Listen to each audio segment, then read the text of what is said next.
सर्वसामान्यांच्या हक्काचा आवाज जागर जनस्थान।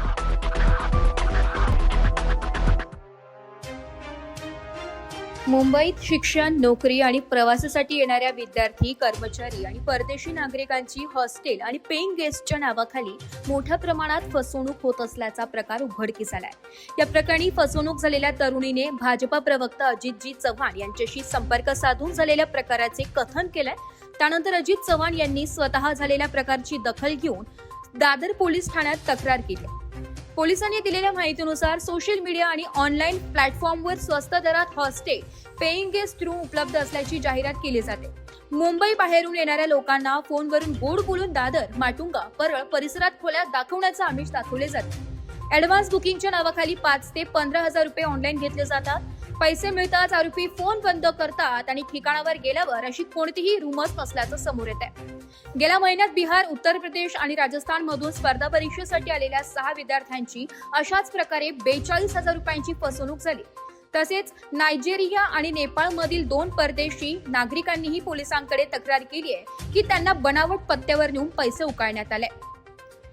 पीडितांनी सांगितले की आम्ही अनोळखी शहरात येतो, त्यामुळे सुरक्षित आणि स्वस्त राहण्याची जागा शोधतो। याचा गैरफायदा घेऊन काही लोक आमची फसवणूक करतात। दादर पोलिसांनी तक्रारीची नोंद घेऊन फसवणुकीचा गुन्हा दाखल केलाय। ऑनलाईन जाहिरात देणाऱ्या नंबर आणि बँक खात्यांचा तपास सुरू आहे। पोलिसांनी नागरिकांना आवाहन केलंय की कोणत्याही हॉस्टेल किंवा पेइंग गेस्टची बुकिंग करण्यापूर्वी जागेची प्रत्यक्ष पाहणी करा, ओळखपत्र तपासा आणि फक्त अधिकृत प्लॅटफॉर्मवरूनच बुकिंग करा।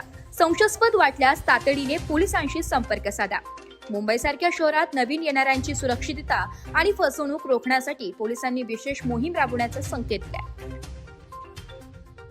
मुंबईमध्ये कामाच्या निमित्ताने किंवा नोकरीच्या निमित्ताने येणाऱ्या लोकांना पेइंग गेस्ट म्हणून राहण्याच्या जागेची जी आवश्यकता असते त्याकरता अनेक जाहिराती ऑनलाईन आहेत आणि त्यातल्या जवळपास 90% या फसव्या आहेत। मुंबईमध्ये पहिलंच पाऊल ठेवत असताना या अशा पद्धतीनं फसवेगिरी करणाऱ्यांच्या तावडीमध्ये सापडणाऱ्यांची संख्या मोठी आहे।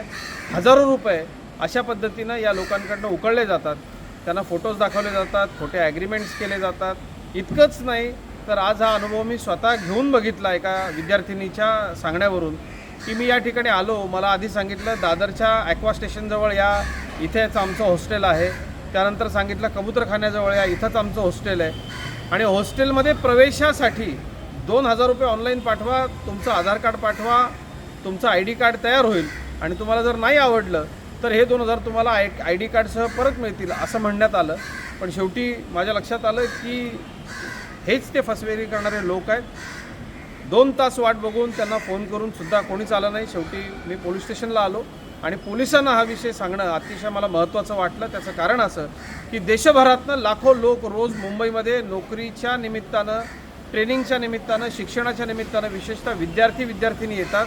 महिला विद्यार्थिनींना अशा पद्धतीनं फसवण्याचं प्रमाण मोठं आहे आणि याच्यामध्ये दादर पोलिसांना या संपूर्ण विषयाची माहिती देऊन देशभरामधून विद्यार्थी-विद्यार्थिनींना, नोकरदारांना आणि मुंबईत पहिल्यांदा येणाऱ्यांना जे फसवण्याचं रॅकेट आहे, म्हणजे फेसबुकला खोटे मेसेजेस टाकून फसवण्याचं रॅकेट होतं, ऑनलाईन फसवणुकीचं रॅकेट होतं, तसंच हे एक रॅकेट आहे। त्यामुळं आपण सगळ्यांनी याच्यामध्ये सावध राहण्याची आवश्यकता आहे। विशेषतः मुंबईमध्ये येताना जर पहिलाच अनुभव असा फसवेगिरीचा असेल तर हे अतिशय क्लेशदायक होऊ शकतं। आपल्या सगळ्यांची मुंबई आहे। मुंबईमध्ये येणाऱ्या कुठल्याही विद्यार्थी-विद्यार्थिनीला जो महाराष्ट्रातनं, देशातनं येतो आहे शिक्षणासाठी विशेषतः, त्याची अशी फसवणूक होता कामा नये। म्हणून भारतीय जनता पार्टी महाराष्ट्र प्रदेशाच्या वतीनं आम्ही विशेष खबरदारी घेऊ आणि यापुढं या विषयामध्ये सातत्यानं पोलिसांशी संपर्कात राहून हे कसं संपवता येईल आणि मेटा आणि इतर ज्या संस्था गुगल आहेत त्यांच्याकडे सुद्धा या संदर्भामध्ये आम्ही तक्रार करणार आहोत। जागर जनस्थानसाठी संदीप नवसे, नाशिक।